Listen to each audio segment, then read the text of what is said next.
जहाँ गुगु को दीदी को मिश्रते को से पापा को है जिकना सनम को इन अब नौ संगठन पाठक आड़ी सराव और तेरे तो एकदम लास्ट रे कुछ लोग कमी हो रहा बाकी है ना किसुंदा टूलू बार है जिकना है भाई कहाँ था अच्छा যাই হোক আজকে আমাদের সংগঠনের পক্ষ থেকে মাননীয় জেলা শাসক মহাশয় স্যার ডিএম স্যারের কাছে যাওয়া হয়েছিল এবং তার থেকে ওখানে ওনার সঙ্গে কথাবার্তা বলার পর আমরা কিন্তু কেনিউর যিনি রেজিস্ট্রার আছেন মাননীয় ওনার কাছেও যাওয়া হয়েছিল। আমাদের এই অনশনের কথা শুধু এই জেলায় নয়, যেমন সারা রাজ্যে ছড়িয়ে পড়েছে, তেমন রাজ্যের যেটা প্রধান প্রশাসনিক ভবন সেই প্রশাসনিক ভবন বা নবান্ন পর্যন্ত পৌঁছে গেছে, এটা আমরা সবাই জানি। সব থেকে খারাপ লাগার ব্যাপার হচ্ছে সবাই সবকিছু জানার পরেও, বিশেষ করে আজকে আমরা যে জেলা শাসক মহাশয়ের কাছে গিয়েছিলাম, ওনার কাছে সমস্ত তথ্য রয়েছে। তথ্য থাকার পরেও উনি বললেন যে ঠিক আছে, আমার কাছে ব্যাপারটা একবার এসেছিল, আমরা কথা বলেছিলাম, কিন্তু কেন চালু করা যাচ্ছে না সেটা আমরা আবার নতুন করে তদন্ত করে দেখব। তাহলে 2017 সাল থেকে চিঠি চাপাটি চলছে, তাহলে এত বছরেও এখানকার যে সমস্যাটা, ছোট্ট একটু সমস্যা, সেই সমস্যাটা সমাধান করা যাচ্ছে না, না করতে ইচ্ছে নয় সেটা কিন্তু পরিষ্কারভাবে আমরা বুঝতে পারছি। আজকে উনি যে সমস্ত তথ্য আমাদের দিলেন এবং উনি বললেন আবার একবার মিটিং এ বসবো, আমরা কিন্তু সমস্ত দিক দিয়েই উৎসাহী এবং আগ্রহী। আজকে আমাদের কোনো উপায় ছিল না বলেই আজকে আমাদের এই যে অবস্থান বা অনশন মঞ্চ, শান্তপ্রিয় যে অনশন মঞ্চ, প্রত্যেক দিন আমরা এখানে বসছি এবং যতদিন না পর্যন্ত এই টিডিবি কলেজে স্নাতক স্তরে সাঁওতালি বিভাগ চালু হচ্ছে ঠিক ততদিন পর্যন্ত আমরা বসে থাকবো। এটা কিন্তু আমরা জোর গলায় নয়, আত্মবিশ্বাসের সঙ্গে বলতে চাই এবং এই কথাটা প্রশাসনের সমস্ত স্তরে আমরা কিন্তু বার্তা পৌঁছে দিয়েছি। ওনার সাথেই কথা হয়। আমাদের এখানের যিনি টিআইসি স্যার আছেন, মাননীয় টিআইসি স্যার, অনেকদিন ধরে কাঠপুতলি বলা হচ্ছে, কিন্তু আমি আজকে মাননীয়ই বলছি। সেই মাননীয় টিআইসি স্যার বললেন আমার কাছে কোনো তথ্য নেই, কিন্তু আপনাদের জ্ঞাতর্থে বলি, যারা ভিজিলেন্সের লোক আছেন বা ইন্টেলিজেন্সের লোক আছেন, আইবির লোক আছেন, তাদেরকে বলে দিই আজকে কিন্তু আমাদের কেনিউর যিনি রেজিস্ট্রার উনি বলে দিলেন আমরা কিন্তু এনওসি দিয়ে দিয়েছি অলরেডি। অথচ আমাদের সঙ্গে যেদিন বসা হলো, সম্ভবত অনশন মঞ্চের দ্বিতীয়তম দিনে, অর্থাৎ 9 তারিখ হলে হয়তো, এনারা বললেন আমাদের কাছে কোনো কিচ্ছু নেই, কিন্তু আমাদের রেজিস্ট্রার বললেন আপনারা আমাদের আরটিআই করুন, আমরা আপনাদের যে এনওসি অর্ডার হয়েছিল আমরা দিয়ে দেবো। সেই একই কথা চেয়ারম্যান সাহেব আমাদের বললেন আপনারা আরটিআই করতে হলে দেখতে পারেন, আরটিআই করে আপনারা দেখতে পারেন যে কি হয়েছে না হয়েছে। অর্থাৎ আরো 1 মাস, আপনারা জানেন আরটিআই করতে গেলে, আরটিআই করে যদি তার অ্যান্সার মানে আপনার নিতে হয় মোটামুটি 1 মাস সময় লাগে। অর্থাৎ সেই একই কথা যেটা আমরা ভিজিলেন্সের মাধ্যমে পাচ্ছিলাম বা ইন্টেলিজেন্সের মাধ্যমে পাচ্ছিলাম, যে আমাদের এখানে 8 তারিখ পর্যন্ত বসিয়ে রাখার যে প্ল্যান প্রশাসন করেছে, সেই কথাটা কিন্তু আজকে এনাদের এই কথার মাধ্যমে আমরা বুঝতে পারছি যে আপনারা আরটিআই করুন, তার মানে 1 মাস লাগবে সময়। আর আজকে আমাদের যে দিন, আজকে আমাদের অনশন মঞ্চ 7ম দিনে পড়লো, অর্থাৎ ওনারা চাইছেন আমরা আরো 1 মাস এভাবে বসে থাকি। আমরা জানি আমাদের এই অনশন মঞ্চের জন্য, এখানে ধামসা মাদল বাজানোর জন্য, স্লোগানের জন্য এখানে স্থানীয় আদিবাসীদের কিন্তু অসুবিধার সৃষ্টি হচ্ছে।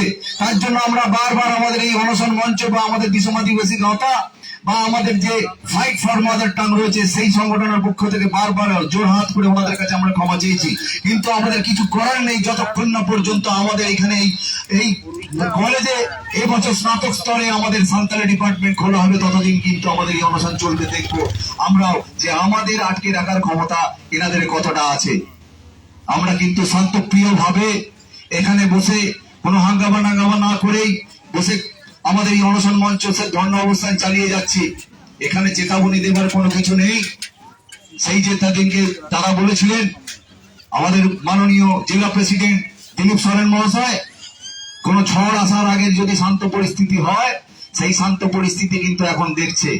আগামী 18 তারিখ বৃহস্পতিবার অর্থাৎ মহরমের পরের দিন যে ঝড়টা আসতে চলেছে, সেই ঝড়টা কিন্তু এরা সামলাতে পারবে তো? এই প্রত্যেকটা গলি সেদিন বন্ধ যদি হয়ে যায়, এখানে যদি কোনো বিশৃঙ্খলার সৃষ্টি হয়, তার জন্য সম্পূর্ণরূপে দায়ী থাকবে কিন্তু এখানকার প্রশাসন। এই কলেজ প্রশাসন তার জন্য সম্পূর্ণরূপে দায়ী থাকবে। এবং এখানকার যে প্রশাসন আছেন, আমাদের পুলিশ প্রশাসন আছেন, তাদের আমরা আন্তরিকভাবে ধন্যবাদ দিয়ে যাই। এনারা সেই বিগত 28 তারিখ অর্থাৎ 28শে জুন ওনারা যেভাবে আমাদের এখানে সুরক্ষিত ভাবে নিয়ে এসেছিলেন আমাদের র্যালিটাকে, ওনারা সব সময় আমাদের সঙ্গে আছেন। কিন্তু সেই প্রশাসনকেও আমরা বলে দিয়ে যাই, আপনাদের তরফ থেকেও যদি কোনো রকম কাজকর্ম করা যায়, যাতে এখানে সাঁওতালি বিভাগটা চালু করা যায়, আপনাদের তরফ থেকেও আপনারা তদবির করবেন। আমাদের ডিমান্ড বেশি কিছু নেই, আমরা আলাদা রাজ্য চাইনি, আমরা কলেজটা দখল করে নিতে চাইনি, কলেজের কোনো সাবজেক্ট আমরা বন্ধ করে দিতে চাইনি। যে ভাষা চলছে, যে ডিপার্টমেন্ট চলছে চলুক। আমরা জানি বিগত 2023 সালে একটা নতুন ডিপার্টমেন্ট খোলার জন্য প্রায় 5 লক্ষ টাকা অ্যালটমেন্ট করা হয়েছিল, আমাদের কাছে তথ্য রয়েছে, আমরা দেখেছি। কিন্তু কেন, কোন অজানা কারণে এখানের এই সাঁওতালি বিভাগ চালু করা যাচ্ছে না, সেটা সম্পূর্ণ ওনারা জানেন। আর আজকে 5টা অলরেডি বেজে গেছে, 5:05 হয়ে গেছে। আমাদের আজকের যে কর্মসূচি, অনশন কর্মসূচি, তা আমাদের অনশন কর্মসূচি আজকে এখানেই শেষ হলো। আমরা আবার আগামীকাল সকাল 9টা থেকে যে অনশন শুরু হবে এবং বিকেল 5টা পর্যন্ত চলবে, সেটা আবার আগামীবার চলবে। প্রত্যেকদিন আপনারা জানেন এখানে বাইরের জেলা থেকে প্রত্যেকদিন মানুষ আসছেন, ভিড় করছেন।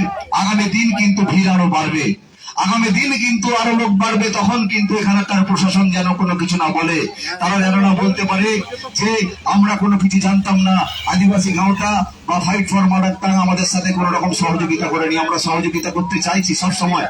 আর এখানকার স্থানীয় বাসিন্দাকে বা বাসিন্দাদেরকে আবারও একবার আমরা করজোরে ক্ষমা প্রার্থনা করে নিচ্ছি, আমাদের এই অনশন মঞ্চের জন্য, আমাদের এই সাউন্ডের জন্য, আমাদের গামছা মাদলের আওয়াজের জন্য, স্লোগানের জন্য ওনাদের ব্যাঘাত ঘটছে, এই জন্য আমরা আন্তরিকভাবে দুঃখিত। তো আজকের অনশন কর্মসূচি আমরা এখানেই শেষ করব। দিদি রয়েছেন, 2 মিনিট আমরা স্লোগান করব, বেশি নয়, 5:05 হয়ে গেছে। 2 মিনিট স্লোগান করব, করে আমাদের অনশন কর্মসূচি আমরা কিন্তু করে শেষ করব। ধন্যবাদ আপনাদের সবাইকে। সালাম কোকে হল Johar.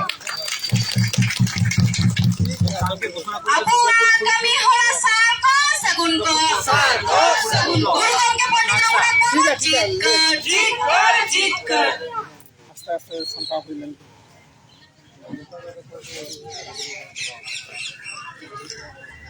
Tihina karbuschi do nodagi mucho takkan tabuna men khai gapa do Phoritpur block Faridpur Durgapur block, Durgapur corporation আর কাকসা ব্লক নুকুকো দায়িত্বভার মিনা আনো অনশন মঞ্চ পরিচালনা লাগিতে তাহলে গাপাদ অর্ডার কো যাহাই দায়িত্বভার কো মিনা কতবনা সালাম কোকে হেকাতে গাপা নো মঞ্চ যেমন পরিচালনা এমা আর টাইম দো তাও না তবনা মেনখাই ছোট স্লোগানতে তিহিনা কর্মসূচি কো মুচলা আবু কামি হরা সার কো সাগুন কো তেহেনা কামি হরা সার কো সাগুন কো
লড়বে সমস্ত আদিবাসী সংগঠন লড়ছে লড়বে লড়ছে আরে লড়াই লড়াই লড়াই চাই লড়াই করে বাঁচতে চায় লড়াই লড়াই লড়াই চাই লড়াই করে বাঁচতে চায় এই লড়াইয়ে জিতবে কে আদিবাসীরা আবার কে এই লড়াইয়ে জিতবে কে আদিবাসীরা আবার কে দাবি যদি ন্যায্য হয় দিনের শেষে পাবোই জয় এই অনশন চলছে চলবে চলছে চলবে আমাদের দাবি যদি ন্যায্য হয় যুদ্ধ শেষে পাবোই জয় এই অনশন চলছে চলবে চলছে চলবে আমরা ভিক্ষা নয় শিক্ষা চাই শিক্ষা চাই শিক্ষা চাই